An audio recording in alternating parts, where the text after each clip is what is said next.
My name is Gokhan Yucel. I'm a former chief advisor to the Turkish Ministry of National Education and currently the director of Istanbul Center for Digital Affairs.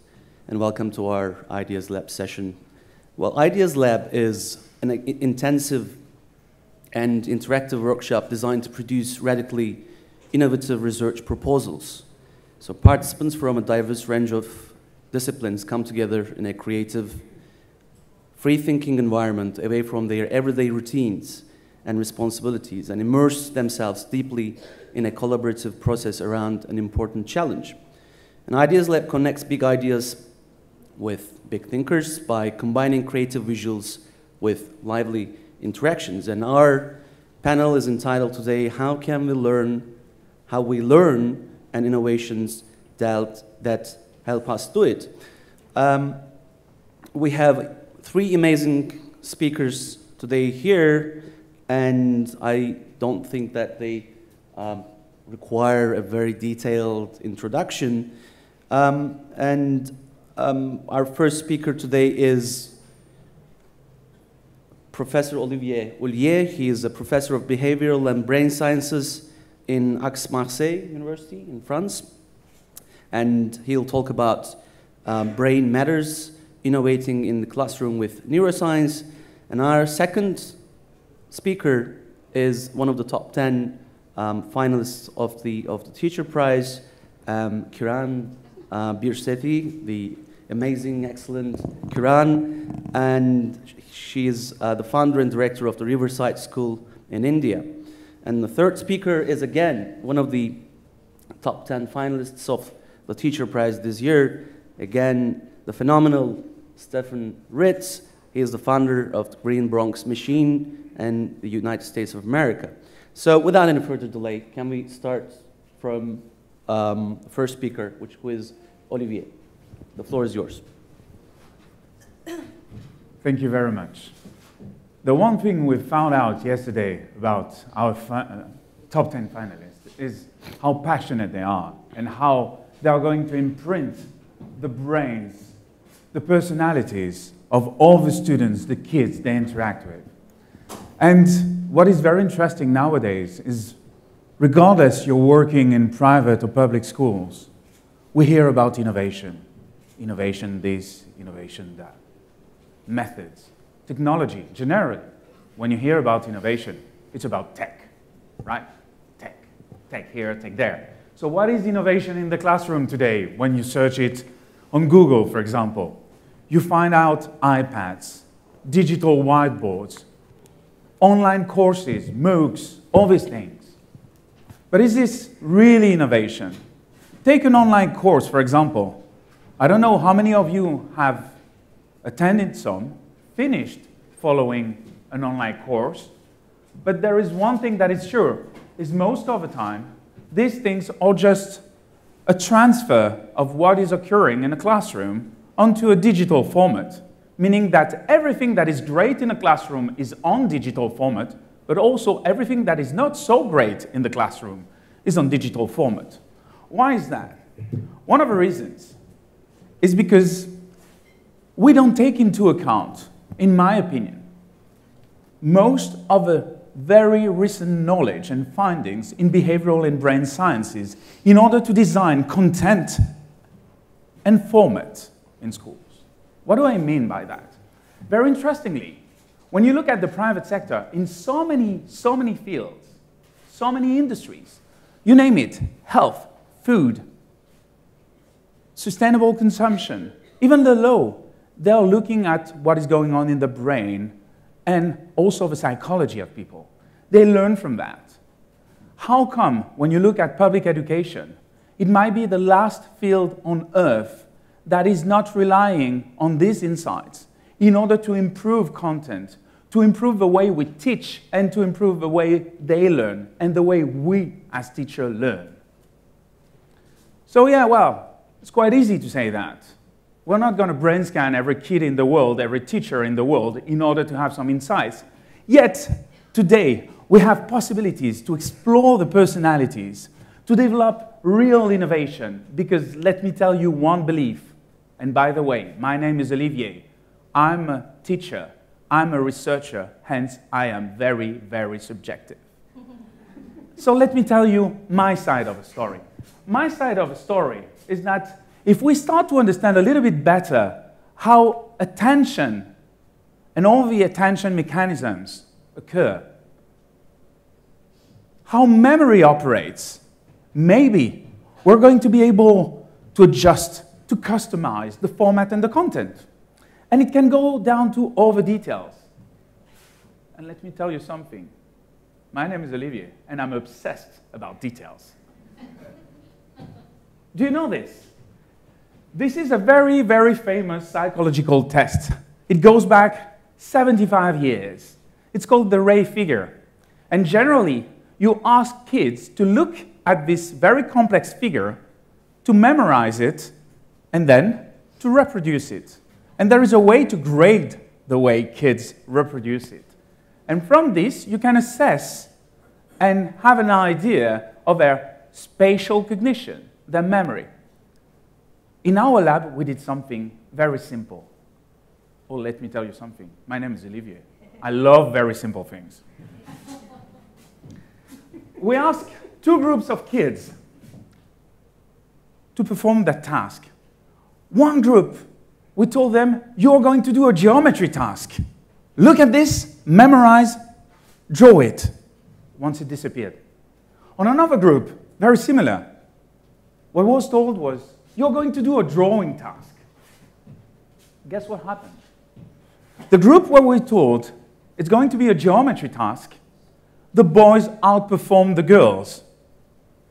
In the group where we said we're going to do a drawing task, the performance of the boys remained unchanged, but suddenly the girls outperformed the boys. One word. One slight detail. So now, all of you, all of us teachers, let's go back to when we were trained. How many times were we told to pay attention to one word in the way we were talking to our students, to the kids? Yet one word can help fight one of the strongest stereotype threats that is existing in the classroom and in society, gender stereotypes. This is called a nudge, a little adjustment based on behavioral findings that can change the way we teach, but more important, the way kids think, perform. If we take care of all these details all along the road, all along the curriculum, we can make a difference. It's been tested in many, many settings. So this is just scratching the surface. But what is interesting is also to understand how kids pick up information. There is information all around. We provide, as teachers, information. I am teaching to big CEOs today. I'm teaching executive classes, graduate classes. And I used to be a high school teacher, and I taught to very young kids. I've been passionate about teaching. And what is really interesting is that, as many of us, I've made the mistake to focus on content, to have the best content, and forgetting absolutely about format. So here is what we do today. We try to understand what are the details. I told you I'm obsessed with details. What are the details kids are paying attention to in the classroom? And for that purpose, we're using a technology. And here is when tech is going to meet human behavior. We're using eye tracking technology. Eye tracking allows to track, to record and monitor online where one is looking, in which sequence, how long they pay attention. So if you pay attention to this particular image here, you can see that there is a little thing just below the screen that allows to track where the kids are looking at. And in a system that has been developed, this allows not only to know if the kids are paying attention to what the teacher is saying, but also for the teacher to have real-time feedback on who's doing what, who's getting lost because the instructions are not clear, etc. Real-time feedback. It does not replace the teacher. Just provides the teacher with a way to customize the interaction with the students. But we can go further than that. We can go further than that and using this toy. Look, as you can see, it tracks what the little girl is looking at. We know what she's looking at. So here is the technology. Totally portable, you wear it, and it can be used not only to know what the kid is looking at, what the kid is paying attention to, but also to understand what the teacher is looking at in the classroom. We use that in order to train the teachers. What kind of details do they pay attention to? Because as, did I tell you my name is Olivier and I'm obsessed with the human brain? As interested and passionate as I am about the human brain. A brain on its own, it's something that is totally useless if you don't consider everything that is around. And everything that is around is all these details, all these factors that are at stake when kids are learning. And this allows to understand also the interpersonal relation, the gesture. There is something today technically called embodied cognition, which means that we don't learn or we don't think only with our brain, is that our brain functions also with information our body is providing. For example, when you learn a foreign language, there are lots of scientific studies that show how important gestures and postures are in understanding a foreign language. The body matters almost as much as the brain. Actually, they can't live one without the other. So we can get this information. But again, this is technology. These are details. What can we do with it? Well, now we're combining this eye tracking technology with ways in a totally portable fashion to record brain activity with something like that. So if you combine information about where people are looking at with a way to record brain activity, not only can you know what people pay attention to, but you can distinguish whether they're just looking at something or whether some other processes are operating in their brains. Are they paying real attention or are they just browsing? But this is, again, technology that helps understand better what is going on in their personalities, what is going on in their behavior. And this is where, for me, the true innovation should be, is paying attention to these insights in behavioral and brain sciences. Why is that? Because, well, guess what? When you look at a lot of the ways classes and schools are organized, there is the same amount of time for a maths class compared to a literature class. Well, big news.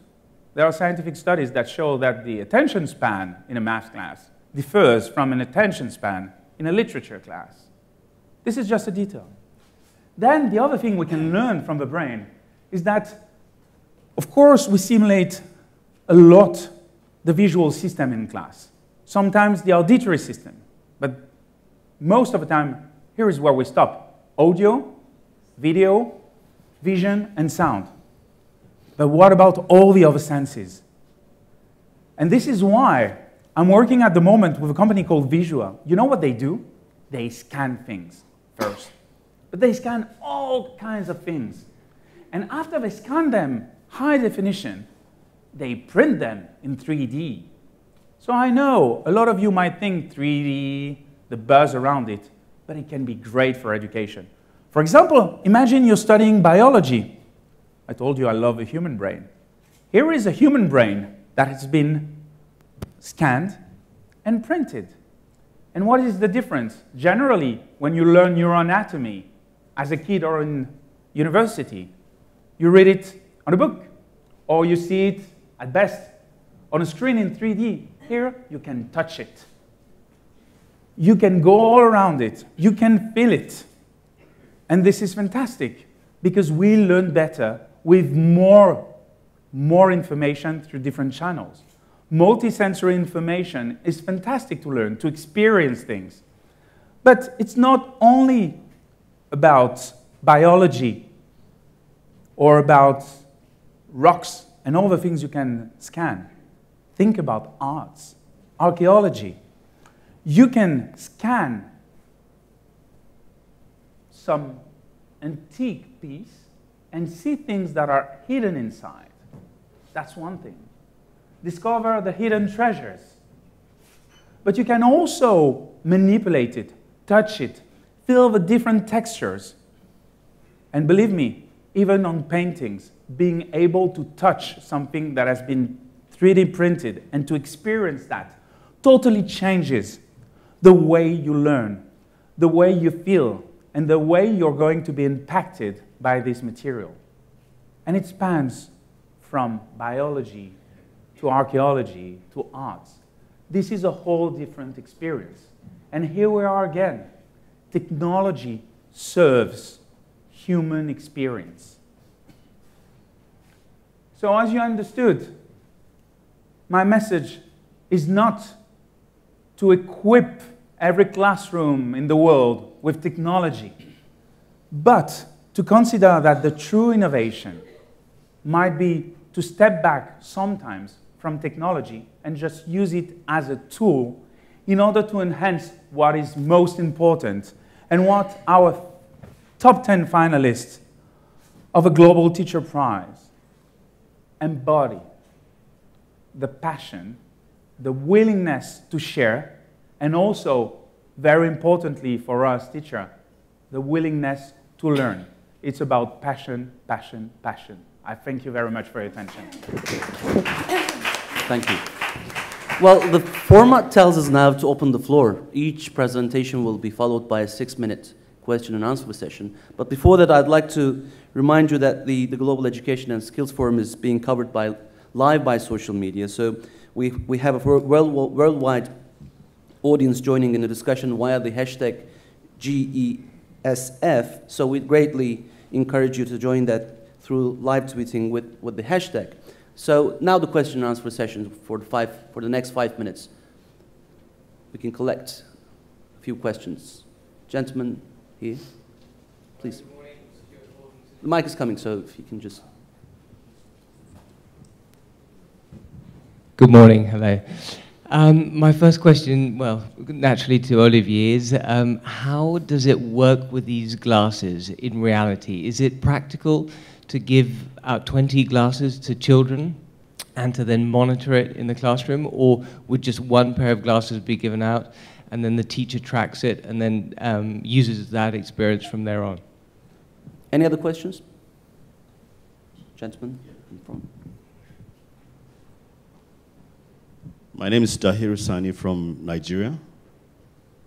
I'd like your presentation. I remember your name, Olivier. I'd just like to know if this has been done anywhere, and are you willing to help to replicate these models in Africa?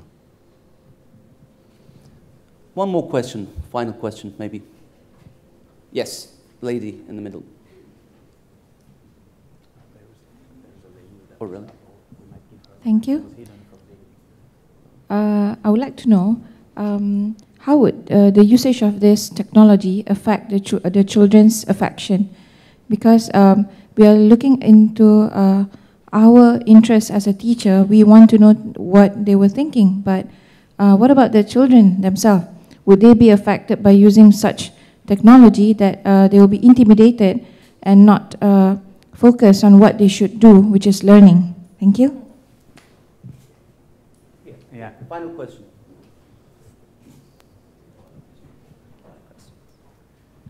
Morning. Sir, you said you like the brain. I'm a preschool teacher.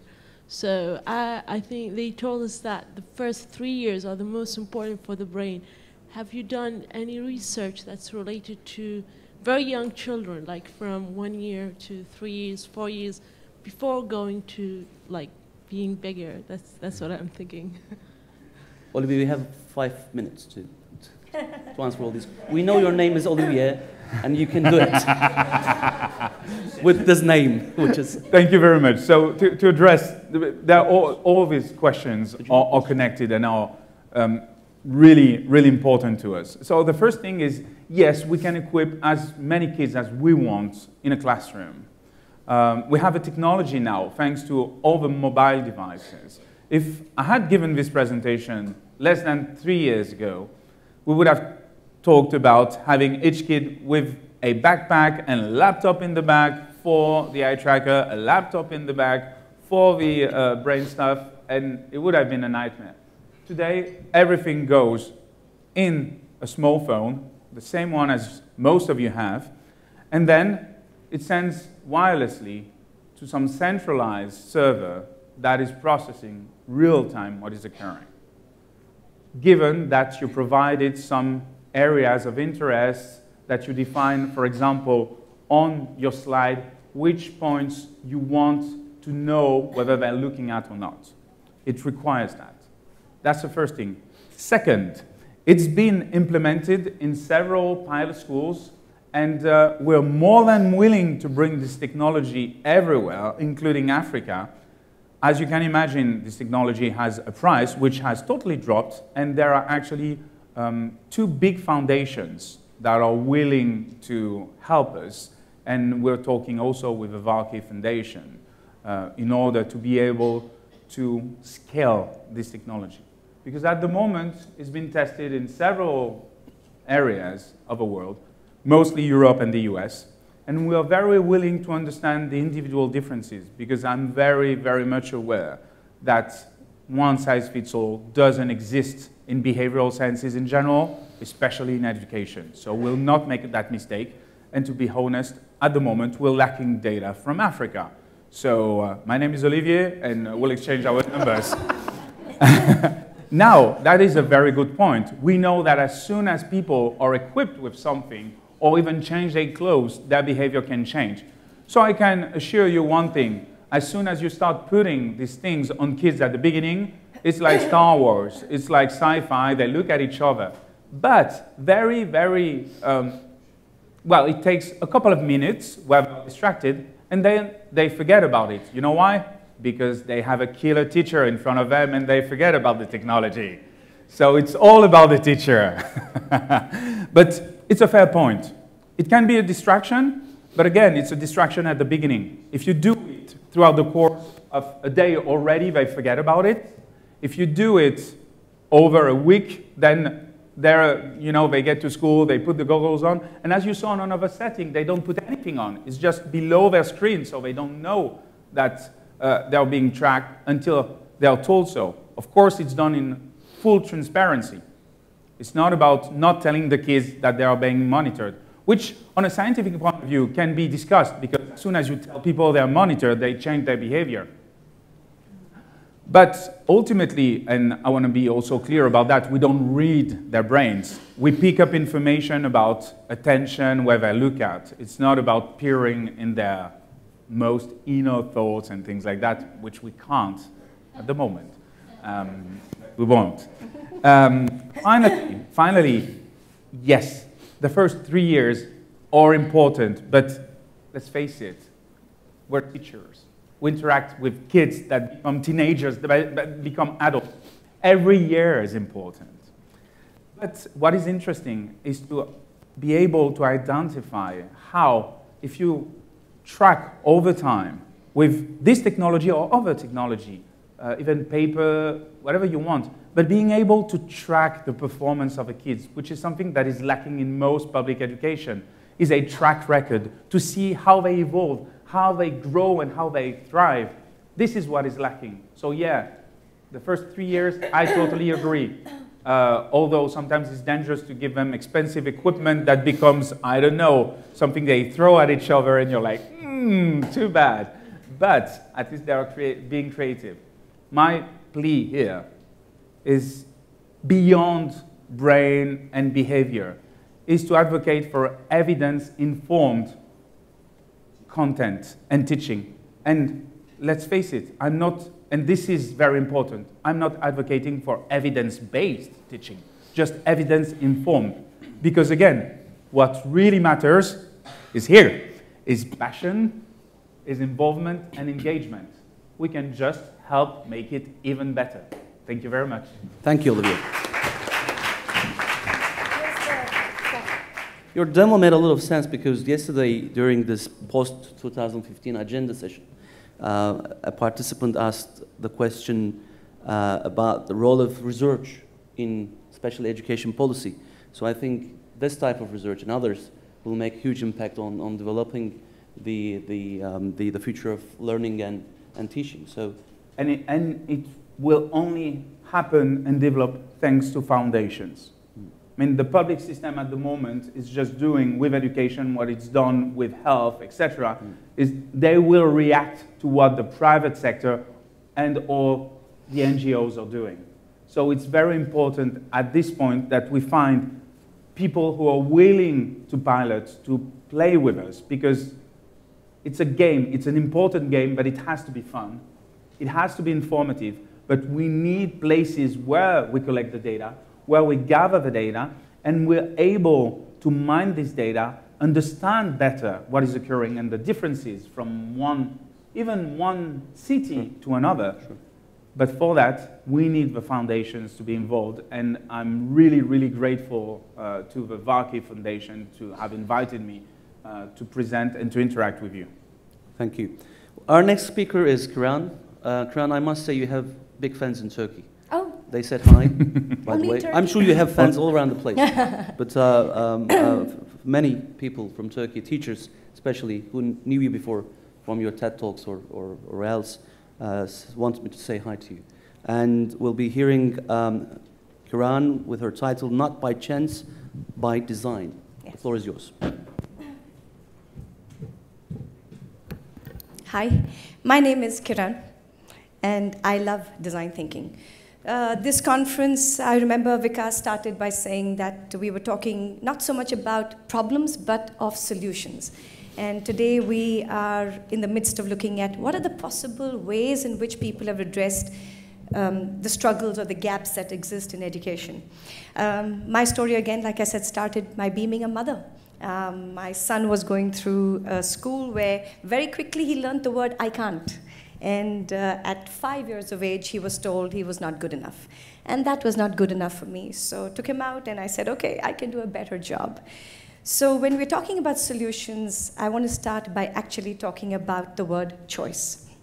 From the life-altering to the mundane. We make choices every day, choosing tea over coffee or putting a man onto the moon. Choices define who we become. And yet, tragically, this is the one word we remove from our children's vocabulary. Not for one day, not for 1 month, not even for a year. 15 years of our children's life, we tell them they have no choice but to listen to what we have to tell them. And then we wonder why our children don't become creative, empathetic, responsible citizens. So, look at the reality. This is the reality that exists in most education systems across the world.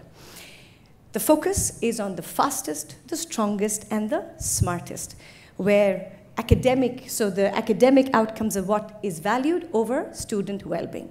What we call the either-or mindset, or the either-or approach. You ask a teacher, well, why don't you go and get them to be kind? She says, hello, do I have to teach quadratic equation or I have to be smiling? Make up your mind. So what if we could imagine? What if we could imagine that all children in every academic setting graduated with passion and compassion, content and character, doing good and doing well, what we call the both and model. And this is where design thinking kicks in big time. So in 2001, I come from a design background. My name is Kiran, and I come from a design background. And I said, okay, let's start a school and let's put design thinking back into the program.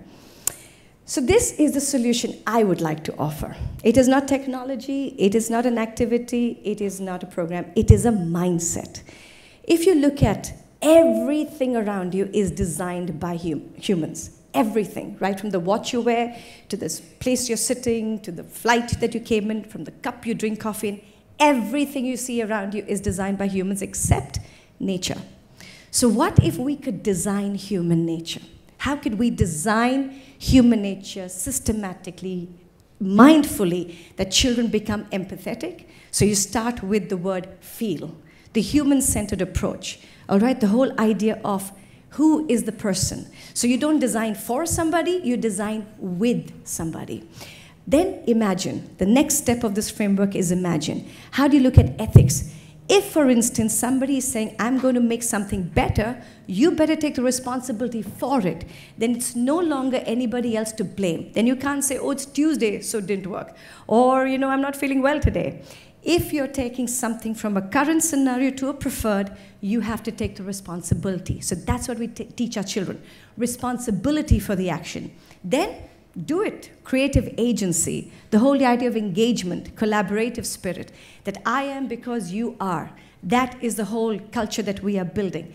And the final thing, share. We don't share. We live in a scarcity mode all the time. God forbid somebody else takes the idea and goes to some other part and shares it. Oh my God, my USP is gone. You know, and that makes us so vulnerable to change. We don't have the change-focused creative confidence, as if that's the last idea I will ever have in my life. Please don't take it away. So the whole idea of sharing is to get every child to believe in abundance, in elevation, that if I can, you can too. So these simple 4 steps is really what we put into play to design the curriculum, the opportunities, the entire even space. So this framework is very important because it shifts the mindset from what learning is right for me to how do I do right by the learning. So we got children excited about problem solving, design thinking, scientific inquiry, but we also got them sensitized to ethics, excellence, and engagement. And I'm going to show you just 2 ideas and 2 case studies from Riverside. The first is my 9-year-olds. The entire year went in engaging with their buddies who were hearing impaired. So what happened was, this entire year, 25 9-year-olds decided that they could be the change. So what you will see is a small little 2.5-minute movie about how children use design thinking to design with and not for.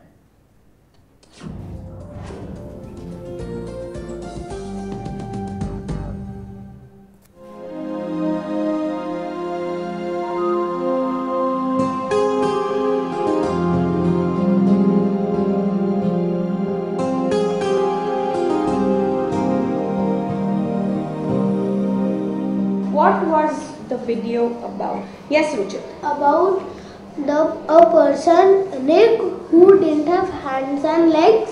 He was inspiring people because he was playing football. Why can't we try hand for one day and then... Why do you want to try your hands for one day? So we can feel how Nick was feeling. So moving from intellectual to real world. My hand is tied since 3 hours and I am feeling very uncomfortable. But still I have to open my zip and eat my nasta with it.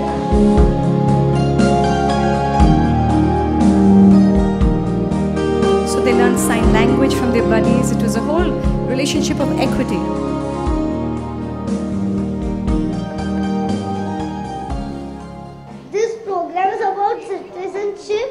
We have partnered with women because they are also like us, only children. So we want to help them get better hearing aids. So they realized 3 of the buddies didn't have hearing aids. So they visited the buddies at home. We are writing this script because at 25th March, Ritz and our women buddies are doing a skit, and then we are doing auction. So for that we need the script. Why auction? Ma'am, an auction because if we sell just for the painting, we'll get the amount of money we have decided. But if we do an auction, we can get higher. So all your skills, your math, your language, your creative thinking, everything is embedded in the framework. This auction is for a good cause because you will help us achieve our goals, and the money which you will give us will help us buy some hearing aids for our own buddies. So are you ready? Starting bid was 5,000, but now, dear parents, it's 8,000. All business. 16! 45,000. Quick! 45,000.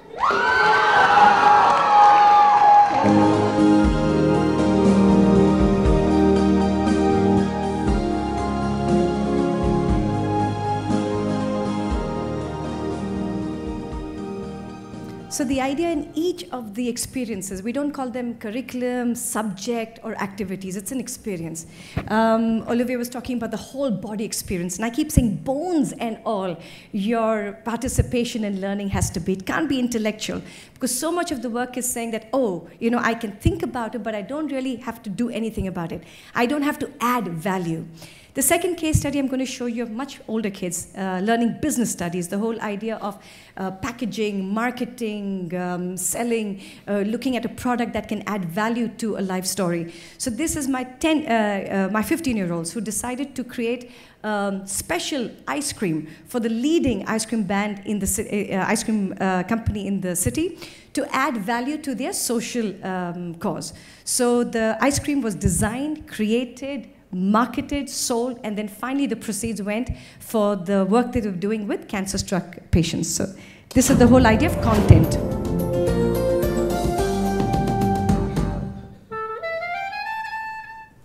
I'm Preet, and I was the project manager of Team Edge from grade 10 of the Riverside school. When we have proposed this business challenge where we had to design a Christmas special ice cream for Have More, which is a blue chip ice cream brand in Gujarat, and we were first given a time of 1 week to prepare a presentation that included the flavor of the ice cream, the way we would promote the ice cream, the packaging of the ice cream, as well as the price of the ice cream. And we all were excited for this, as well as we were a bit nervous because we didn't know if we could achieve so much in such less time. We had to study the current ice cream market in India as well as Gujarat so that we get a basic idea of what hammers, competitors, and how the market is behaving. Mouth-watering. The tempting, the one that makes you drool. So they created the whole thing. It was an inverted cone filled with ice cream, like a little Christmas tree. The fact that you've made it yourselves, that speaks a lot. I mean, concept selling is easy, but to bring out the actual solution, that's very impressive. Excellent presentation, well balanced, because you included the cost and everything. You know, it was really good. Like, frankly, I have a lot of marketing people, but I feel you are much, much better than that. So then they had to go to the eatery, market it, sell it, jingle, everything.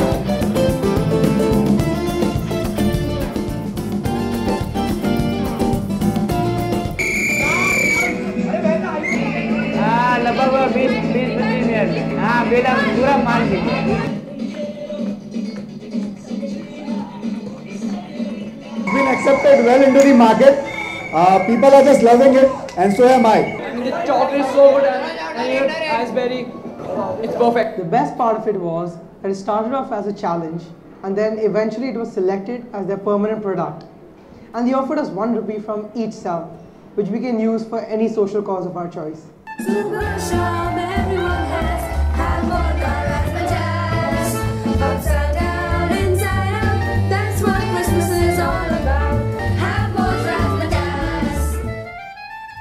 So when you blur the boundaries between school and life, the mindset goes to I can. So for all, the parents were saying, yeah, making good human beings all very well. What about math, science, and English? So this is the beauty of it. This approach, the both and approach and the design thinking approach is getting our children to outperform the top 10 schools in India in math, science, and English. So there. So I just want to, in conclusion, say that all our children, and that's the promise that we give our children, the promise is that they will not just graduate feeling helpless, that change is not possible and they can't drive it. The whole point of our education is to get children first to be aware of the world around them, to believe that they have the skills to be able to not only navigate the world, but to shape it in better ways, and then to take action towards a more sustainable future. And for me, this does not happen by chance, it happens by design. I am Kiran, and I love design thinking.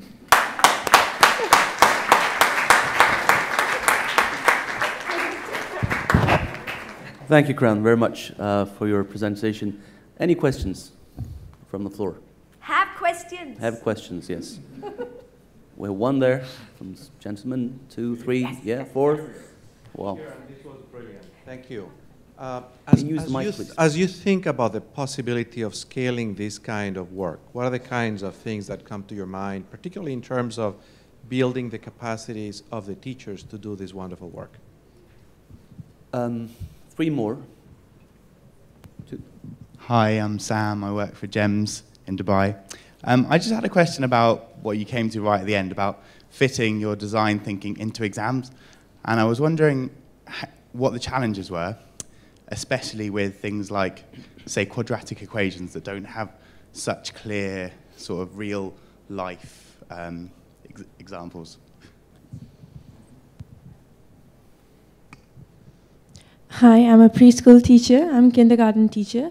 My question is that these days we see a lot of advertisement for the teachers, for the workshops of using iPads in the preschools.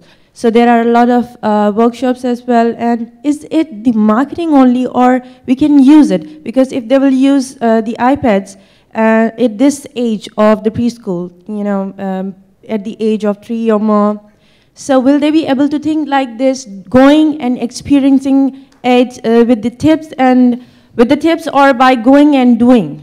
So is it the marketing or is it need? Okay. Oh, you have many questions. Hi, Kiran. Hi. I just would like to know that if you're design thinking, do you design also a value that would help students, because nowadays students are more exam oriented. So what if they fail in exam? So how do you use your design by thinking to help nurture the students' feelings when they fail in certain exams, and also how to help the parents to deal with it? So I need to know that. Thank you. We won't leave any questions asked, so unasked. So please feel free to. Good morning, panel. And my question is actually an extension of what ma'am asked. In the sense that this do you plan to propose, do you propose to complement this as part of the core subject matter, or is it a kind of replacement? Are you sending a message to the industry that they are ready as marketeers or as designers or packagers by doing this practically in the schools, or is it actually complementing the core subject while they're studying the core subject as well? Thank you. One more, final one. Thank you very much for a great presentation. My name is Dr. Shaheen. I'm a cross-cultural psychologist, and I'm really interested in sort of the cultural effects that we'll have in a sort of collectivist culture in which there's power distance between teachers and students, and sometimes they're not very forthright in expressing their opinions or taking initiative in learning. And also, will that impact them wanting to now speak up at home in a culture which is more, authoritarian and power distance oriented? Thank you. Kiran, you have 5 minutes. Okay. A lot of them actually are part and parcel of the same thing. To answer the question regarding scale, to answer the question regarding whether it is either or, is it content or supportive, to answer the question about exams, to answer the question about whether young children should be participating in iPads and should the child's voice come in. It's actually what I'm going to say, that these 4 steps, the idea that you first feel, that means the idea of empathy, starts even with the teacher saying, why is this of value? If you look at imagination, you're talking about how will I see value. When you're looking at the do, you're saying, what will I do to add value? So if you look at these 4 steps, A, it crosses every cultural context. B, for children to look at and for content to be able to be measured around what is of value, that suddenly the conversation doesn't come to saying, I will learn quadratic equation as a standalone, but what is of value about it? So the conversation starts shifting from timetabling for relevance, rigor, and relationships rather than timetabling for subjects. That's a big shift in the mind that we have to take. Regarding scale, today, these 4 steps we put together into small toolkit. In 2009, we created a movement called Design for Change, which is really the idea that these 4 steps were showing such fantastic presence and creative confidence of our children. We said, my God, it can't stay just at Riverside. We had to share. That whole word share came up. In 2009, we sent this story to 30,000 schools in India. Okay, and we start getting these wonderful stories of our children making the world a better place. And we got kind of buoyed by that, and in 2010, it went global. And today, Design for Change, these simple 4 steps of design thinking, is in 35 countries, reaching 200 and 20,000 schools. So what I'm talking about scale is because it is so relevant. Education started sensing this gap that we were getting our children to graduate only with content and no character. And I think this compassion crisis that all of us are facing, I think we're really facing a crisis of compassion more than anything else in the world. We have enough content, but we don't have compassion. We're not getting our children to be kinder to one another. We're not teaching for empathy, that I can listen. So one of the grandest gifts that design thinking gives to the mind, to a teacher, to a child, is this act of listening. That I am because you are. And I think that profound shift in the mind starts with that first step called feel, empathy. I cannot solve a problem without understanding it. And the beauty of design thinking we don't look at the world with problems. We only look at it as opportunity. What is the opportunity here? Again, that's a mind shift. And I think the solution, if for lack of any other better word, that I would like to offer and that makes profound difference is this act of design thinking. Whether young children should do iPads, I don't know. I think Olivier would probably be better. I think for me, it's really about the whole sensorial experience of life rather than just technology as a replacement for the fact that we're too lazy to get our children to involve themselves in life. So I think a lot of our teaching comes out of scarcity, laziness, and being fearful. And if we can remove that, again, the mindset of design thinking gets you to be really creatively confident, then pretty much everything will be fine. Excellent. Well, I teach entrepreneurship back home in Turkey at high school levels. And I'm not a teacher by training, I'm a political scientist. But I can see the passion and the enthusiasm in the classroom. The only problem in countries like my country that we have to take permissions to innovate in the classroom. So that prevents us from being creative and entrepreneurial in the real sense. To produce and to design I keep things. saying contagious is a good word, right? If you are constantly fearful as a teacher, you're going to transfer that to a child. If you have a cold, the child will get a cold. If you're happy, the child will be happy. It's kind of fairly common sense. So if the children are constantly seeing their adults, they're being tentative and taking permission, they're always going to believe they need permission to make the world a better place. And we're saying we don't need permission to make the world a better place. We have the creative confidence, right? And I think that's what our education system needs to kind of shift. It's not just the iPad and the technology that shifts. It's the mindset that makes you believe that, that you can. So I think that's really what design thinking offers, this confidence. Yes, I think iPads are relevant if they bring something that books can't. The whole purpose of reading on an iPad for me doesn't make any sense, but it's my opinion. There are studies about that. But a book's a book, the sensory experience, the smell of a book, the touch of a book, the imagination.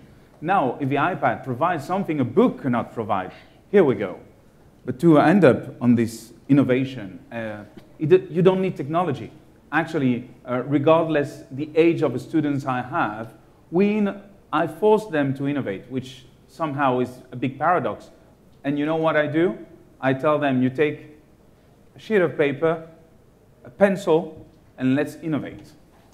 Forcing people to innovate without any tech, without any gadget, is the best way to foster creativity. And also for them to realize that they don't have any excuse not to be innovative. You know, most of the people would say, oh, I don't have the tools, I don't have a computer, I don't have the tech, I don't have the code to write, etc. No, you can innovate just by changing the way you operate. And you don't need technology for that. Technology is just a way to, to scale, to accelerate things. But ultimately, it narrows down to human behavior, human personality, and we go back to passion, compassion, and design. Human mindset, optimism. Thank you. Our next speaker is Stefan Ritz, who has trained the youngest certified workforce in America. So we'll listen more about the changing way children eat and learn, and the case of Green Bronx Machine and the National Health and Wellness Center. Go ahead. So good morning, boys and girls. Good morning, Mr. Ritz. So for those of you who don't know, I am El Capitan de los Pollitos. I am now running a school of 732 pre-K to 5 school kids in the middle of the South Bronx. But I am also the oldest 6th grader you're going to meet. I'm a parent, I'm a resident, and someone who has this fundamental belief that children should not have to leave their neighborhood to live, learn, and earn in a better one. And that's the public housing that stands still, looking like that 5 years in my school. So what have I noticed in my 20 years plus of public education? My kids are getting fatter. This is the first generation of people globally that will eat themselves to death. There are more people in this world eating themselves to death today than are starving. And if that's not unbelievable, I can't begin to imagine. My kids are getting sicker. The emergency room is the primary source of health care for so many. And to think that 75% of the kids that I see labeled learning disabled would not be, simply if they had access to good prenatal nutrition, it is time to go from health care to self-care. So, I am from New York, the big beautiful city. And 5 short miles and 6 long degrees of separation come from this beautiful island to my Park Avenue, the Bronx. The highest rate of families in homeless shelters, in single-parent homes. 37% of the residents that I see on a daily basis are food insecure. 75% are in single-family homes, and the child poverty rate where I work is unreal. Citywide, it's 8%. Welcome to the South Bronx. Graduation rates, we're going up, up, up in New York City, and it's great. We've got a great focus on data. In my neighborhood, 32%. Youth unemployment from 9% citywide to 28%. And every day, my kids, and I have 96% attendance, my kids line up to come to school. They can't wait to be there. And my kids are in school, guess where their parents or grandparents are? Online, waiting for food. Civilized nations feed people. Civilized nations combat hunger. That's a whole other talk. But that's where my kids are. That's where their caretakers are when my kids are in school. Absolutely unacceptable. After school, the 99-cent menu and bulletproof bodegas peddling chemically laced items. Sit there and stalk my kids. Does anyone believe that this is food? My kids will never be well-read, and neither will yours if they're not well-fed. And that's the bottom line. A survey in my school said that my children self-identified the biggest obstacle to their performance in school is not tests, is not teachers, is not, I'm in a 100-year-old school building, is not resources. It is their own health and well-being, their own sense of empathy. So simply put, I'm not willing to accept the things I can't change. I'm going to change the things I can't accept. And for me, it starts with kids, and I have become a people farmer. That's right, and the kids are my seeds. Some days I want to plant them in the ground, literally, but most days it's about plants.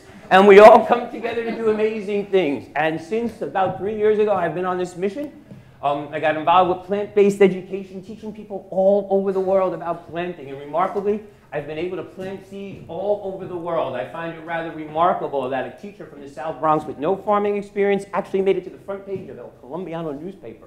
Rather remarkable. But ladies and gentlemen, in the middle of the South Bronx, in the concrete jungle, this is my harvest. This is what I grow with kids in school en route to academic performance. Outstanding and healthy fresh food. You see, because for me, when you expand palates, you expand their vocabulary. And for me, eating across the rainbow is not a bag of Skittles, damn it. It is healthy, fresh food that kids need in school to nourish their brains and get their minds and bodies going. And when Jose can pay attention to cucumbers and give me details like this, and Omar and Henry can tell me that carrots come from under the ground instead of through a plastic bag in a bulletproof window with a woman sitting next, those are the kind of moral victories that I, as an educator, love. But here in my school with kids who have no access to healthy, fresh food, and again, my community has limited means and limited access, this is the food we are growing in school, out in line with academic performance. But most importantly, when you teach kids about nature, you teach them to nurture. And when my kids, much like your kids, learn to nurture, we as a society collectively embrace our better nature. And this is what we're doing in school, creating a whole new recipe for success. The funniest thing is when I tell kids to be quiet, the plants are having sex. You can hear a pin drop. But in my community where teenage pregnancy is rampant, I'm so thrilled to see my kids pollinating plants instead of each other. Because when they're in school with me, that's where things are happening. Then we decided to start feeding the community, bringing intergenerational connections together, feeding grandparents, feeding foster care parents, bringing people to school, turning school as the hub of a community. Because I believe Healthy students are at the heart of healthy schools are at the heart of healthy communities, and healthy communities are absolutely resilient. So we need to start with an intergenerational approach. But more importantly, entrepreneurship, I have my big kids teaching little kids how to shop, and little kids teaching big kids how to shop, interculturally, interracially, and intergenerationally, creating a whole new level of accountability that, quite frankly, makes my job much easier. So I like to say 30,000 pounds of vegetables later, my favorite crop is organically grown citizens, graduates, members of the middle class, kids who are going to college and kids who aren't going to jail. I think I'm growing much more than food, I'm growing justice. Can we turn this up a little, please? My name is Stephen Ritz, and I am CEO, Chief Eternal Optimist of Bronx County. We're going to actually grow our own lunch. We're going to grow our own food today. We're going to go from seed to plate. A towel garden is like this plant, but you don't need soil. And then the water comes up, and then it comes down and rain on the roots. Adults think you can't farm in the South Bronx. Tell it to these kids. They're farming. For so many, food is the problem. Yet for all of us, food is a solution. We have some of the highest rates of juvenile diabetes and juvenile obesity in the nation. And we can change that. We absolutely have the power to change schools in this generation. I think I still see the seed. That happens. Exactly. You mean I can pass it around and they can see the seed in the plant? My job is to teach kids how we can grow food. And I'm asking everyone to roll up their sleeves and get a little dirty and grow something greater. He lets us plant stuff like salad, cucumbers, tomatoes. My 4th and 5th graders came into a classroom with no window to build a tower garden and literally turned it into a farm. And we talked about how healthy food builds healthy minds and healthy bodies, and where are we doing it? Right here in school. So did everybody plant a seed? Yeah! The excitement and the joy that these little kids feel putting a seed in the ground and watching it blossom. OMG, as they say, this is their moment. I think he cares about us a lot, and he wants us to learn and have fun at the same time. I'm not a farmer, but I'm planting seeds. He always says like seeds are like people because they need love and they grow and grow and grow to be successful people. To use 21st century technology to generate food and to create this beautiful thing to sit by that you can actually eat is game-changing. It's empowering. They're growing. The plants are growing, and they're responsible for it. And when they know they can grow their own, they really start changing the way they see their relationship to the world and their place in it. Wait a moment. You gonna eat it? So do I have like the coolest job or what? I have plant police, I have leaf monitors, I have pH patrol, I have kids sitting in class reading to plants, making them grow, and all the while I'm getting all kinds of data that drives instruction. But most importantly, in a 2-foot space by 2-foot space, I grow enough food to feed a classroom 52 weeks a year, which is totally cool. And the kids have taken off with this in wild ways. You see those little 4th graders? The coolest thing is they actually farm their way with me across the country, right to the White House, right into the White House kitchen. And a month ago, we had the White House chef coming to the South Bronx to cook with me, with kids in school in the housing project, using the very food we grow in school. And, you know, I want to talk about what 5 days in the life of a seed look like, because you all remember that. And that's so critical. So now what I want to do is show you 24 days in the life of the new South Bronx, because this is not Photoshop, people. This is 24 days going from producers to consumers in the heart of the South Bronx. This is the new South Bronx, growing food with 90% less space, 90% less water, 5 short miles to the richest consumer market in the world, beautiful New York City. And these are my older kids working. 24-day-old living lettuce. We're actually the living lettuce living, so it's not a depreciating liability. It goes out the door alive. My kids and I like to say, are creating a whole new recipe, a whole new recipe for success. But in a data-driven society, let's see what we've been able to do. We've moved attendance with targeted kids from 40% to 93%. 100% of my students graduate and go on to living wage opportunity or post-secondary opportunity. In a community like mine that has limited means and limited access and limited employment, we have partnered our way to 2,200 local jobs. And if that's not enough to demonstrate what the benefit of coming to school is, I don't know what is. We like to call it from hope to the Pope, and I'm so honored to be here with you as one of the top 10 finalists because it's remarkable to think that one guy with a handful of seeds could plant his way around the world. So, I've said it before and I'll say it again. It is easier to raise healthy children than fix broken men, and that's why each and every one of us got on a plane or walked or rode a camel or a cab to get here today. And that's why we're here, because we know this. It is easier to raise healthy children than fix broken men. And that's why I'm planting my stake in the ground in the poorest congressional district in America in a 100-year-old school building. Right there. The most difficult place to work in the largest stretch of public housing. Let's look at some of the realities. Unbelievable. 99% of the kids that come to my school get 2 to 3 meals a day in school. So I have this kind of big idea. I also have the least healthy county in all of New York State. We are ranked number 62 in the poorest congressional district. And I said, wow, if I change the health of the South Bronx, I'm really changing the health of New York City, of New York State, and the entire nation. So I'm going to convert my school, a 100-plus-year-old schoolhouse, to the National Health and Wellness Center at PS 55.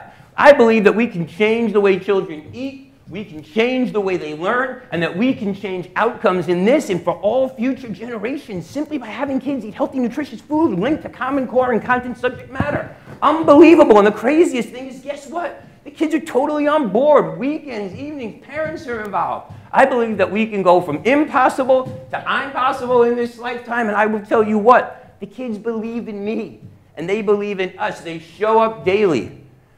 One of the most interesting things to realize is that for many, for so many, food is a problem. Yet for all of us, healthy food is the solution. So kids love bringing food home. At the National Health and Wellness Center, we're going to grow food all year round. I'm going to align it to Common Core, and my kids are going to take home 100 bags of groceries a week, 52 weeks a year, aligned to Common Core testing. I call it the green line for success, and I'm going to send the first cohort of children from the South Bronx to the Bronx High School of Science, the most prestigious school in all of New York State. That's my goal. So we like to say, help us grow. There are those people who are naysayers and opportunity is nowhere. I say shift the paradigm. Opportunity is now here, and I'm determined to do it. Let's talk data. In the first 6 months that I've instituted this program, out-of-class time of behavioral incidents have been cut by over 50%. On the all-important school report card, don't believe me, believe the state, independent data. We've been able to move 5 of the critical 10 areas in this school that actually affect the longevity of a principal and the school staying open. Curriculum, grade teams, inquiry teams, teacher teams, and most importantly, structures for improvement. How do you move a school forward? We've been able to move them from developing to proficient simply by embedding a program into the school which everyone, including teachers, faculty, parents, and everyone gets involved. So I like to say, let us turn up the beat. Let us turn up the beat, and I'll ask everybody here to join me with this expression saying, let us collectively turn up the beat. I believe that what we're creating here is a model that is absolutely scalable and replicable and has health implications not only for the United States, but all over the world. Imagine turning schools into centers of health and wellness for students and families. Presently, just to give you a sense of what it looks like, that was an abandoned library in a 100-year-old building. We are now converting it to this, which will have a mobile kitchen center in it and enough food to grow for everybody. That's the technology. I believe that kids who have no access to green space should be able to have it right where they need it most in school. That is a food factory that will be installed right into my library. So let's do this. Together we can all prosper, and I believe that together we can change the way we eat, the way we learn. While we're all focused on the graduating class of 2015 people, I want to focus on the class of 2025. Look at those kids. Our children, our grandchildren, our nieces, our nephews, they're adorable. I happen to be partial to the wrestler on top, but that's me. But that's our future. And I've got news for you. In my neighborhood in the South Bronx, Superman isn't coming. There is no man on the white horse coming.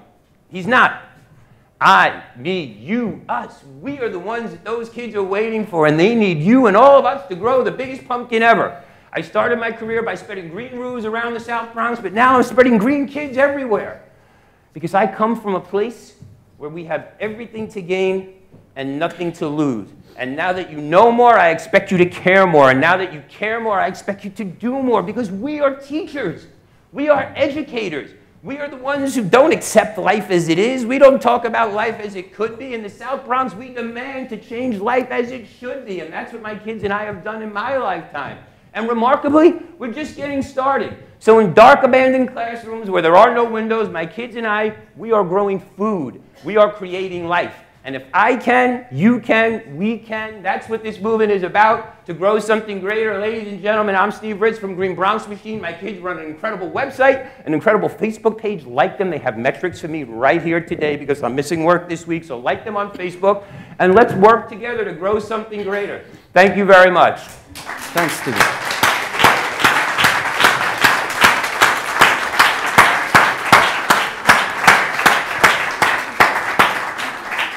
Let's quickly open the floor for questions. Wow. Please keep your questions as short as possible. Steve, thanks for what you're doing. It's brilliant. You have an idea and you have a lot of charisma. Can you talk about bringing your colleagues along and getting others who may not have your own personal qualities to do the same thing in other schools? Hello. Quick question, where can we buy these tower gardens? And the second one is, where do you keep your library now?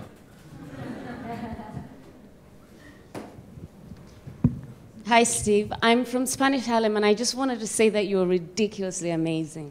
And I hope you take this work international. Thank you very much. Thank you. Hi, Steve. This is really exciting, what you have shared with us. I come from Europe, and in Europe we observe the phenomenon of the declining interest among young students in digital technology. At the same time, a lot of vacancies in this area. And the paradox is that we have big unemployment among young people as well. So I'm working on some programs trying to find a solution how to bring the interest among young students in digital, but not consuming or being the user of the digital solutions, but really being the developers and producers. Any ideas you would share what can be done about that? Thank you. Any other questions, ladies and gentlemen? Just one here. A practical question, do the food towers go in the cafeteria? One more, is there the science of nutrition being taught as well?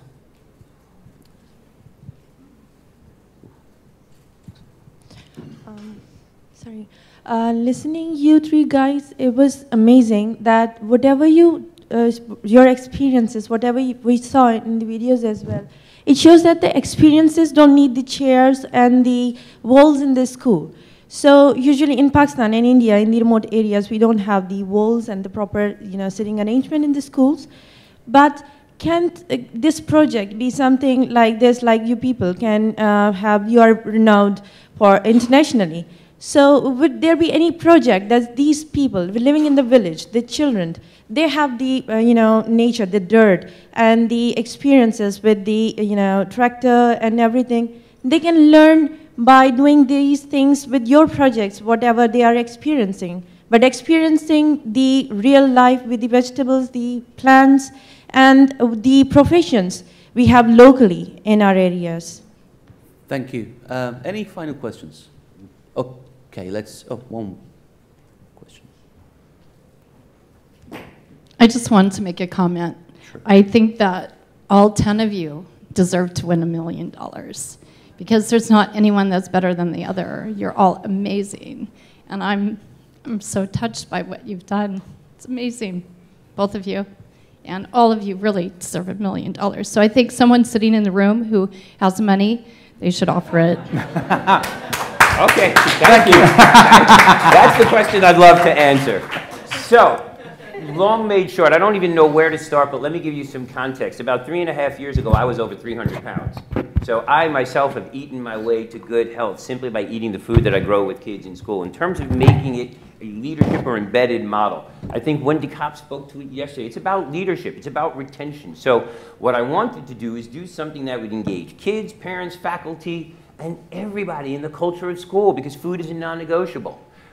Most importantly, when you work in a tough neighborhood and there is no good food available in my neighborhood, I can't get good young faculty. So the fact that my faculty can grow it together with kids in school, in a classroom, 52 weeks a year, is sending retention through the roof. It's creating a culture where people are sharing and growing and lunching and learning together on a daily basis. And again, using 90% less water and 90% less space. While I love growing healthy kids and I love growing healthy outcomes, the bottom line is I could cure cancer, I could cure AIDS. The chancellor says, Steve, that's nice. What about test scores and attendance? So when kids get involved from a young age doing the monitoring, doing the plant maintenance, the science, the inquiry, the prediction, all that stuff, and they have ownership of it right in their own classroom, and they're not getting dirty, and they're not going outside, and it's not a summer project, but embedded into the heart and culture of what we do, it has transformed school culture in a way that I never imagined. And most importantly, if kids grow kale, from little kids, guess what? They eat kale. And when they take it home and bring it to their parents, and a bulk of my parents are immigrant parents from places where there was no food, they love seeing this food. Now the biggest thing is I have parents coming in requesting that I start grow more culturally relevant food. What a wonderful problem to have. They're coming to school complaining that I'm not growing the right food. So this has been something that I never expected. It just goes to show you that seeds well planted have a harvest of epic proportions. My goal would be to see a farm in every single school all year round. Are we using the food in the cafeteria? More importantly, we're sending it home to parents who want it. We're opting in. What I am going to do is hopefully become an edible schoolyard school. But we are seeing kids demand healthy, fresh food in school, which is totally cool. You know, and my kids say, Mr. Ritz, apples are like people. They come in all shapes, sizes, and colors. And it's so cool to see that instead of kids walking around with chemically induced madness and bags of Skittles all day long. And more importantly, we're really linking it to Common Core. I don't expect kids to be farmers, but I expect them to read about it, write about it, blog about it, through the science, through the math. My kids can tell you more about acids and bases, maintaining the water in their plants than I ever imagined. I had 37 kids last week dressed up as bees, pollinating plants in classrooms. You know, they were buzzing in the library. As to where did my books go, we now have classroom libraries embedded into each classroom. The library was vacant and abandoned. It was an unproductive, underutilized space. And I saw it as an opportunity to create something that has become the epicenter of the school. 4 stories up, we are net positive on food, we're net positive on energy, we are solar powered. My kids are 21st century solutionaries. We've solar capped this, and we're sending a message 4 stories up in the middle of God knows how many buildings. My classroom glows in the middle of the night. And people want to know what's going on in there. And to me, that's the coolest thing in the world, because we have turned this school into a shining beacon of hope and opportunity in a community that has long since been marginalized and forgotten. And I want the South Bronx, thank you, to be known as, you know, the new center for urban farming, because that's what it's about. And most importantly, it's connecting my kids to college opportunities that they never imagined. Urban farming, ag, land-grant colleges. The world is getting more crowded and more hungry on a day-to-day basis. And if we can grow food with 90% less water and 90% less space in the very places that you need to consume it, you know, at the intersection of a local food movement and gourmet food movement, wow, my kids are going to have jobs. Their parents are going to have jobs. We're doing job training after school with gourmet restaurants, and people are coming to my community looking for this vast resource called human capital, dying to be engaged around healthy, fresh food. And I'm just delighted to be the torchbearer and the champion of it. Remarkably, you know, 120 some odd pounds later, here I am, bringing sexy back. We're farming and you know it. Thank you. My name is Steve, and I'm an urban farmer. Can I ask the question all of us want an answer for? Steve, what do you put in your cornflakes in the morning?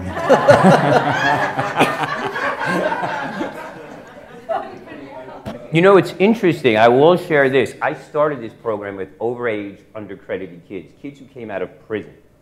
And in 2007, I gave a talk at Columbia University called From Crack to Cucumbers.